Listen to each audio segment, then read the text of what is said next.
Okay, class. Good evening. Good evening, sir. Good evening, sir. Nangsa naman mga bayot. Good evening. Sir. Ang atong topic karon may tungod sa manok. Okay? Manok. Kung mangutana ko sa inyo about sa manok, unsa man ang nasa inyo una-una, matawag ko sa inyo og tagsa-tagsa. Okay. Ikaw, Timor. Sir, Unsa man ang manok para sa imuha? Unsa may masulod sa imong una kung magisgot na og manok? fried chicken, sir. Very good. Right. Nga pagka-estudyante. Napay laing sample na.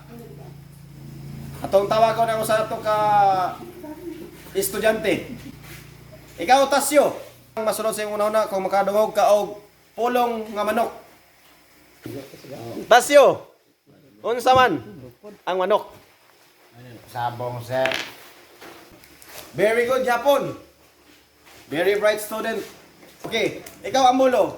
Unsa man ang imong masantok sa imong una kung makadungog kag pulong nga manok? Akong papa, sir. Imong papa nga naman. Unsa may kalabutan sa imong papa sa manok? Kuan man ganito, sir. Kawatan man tong manok kong papa, sir.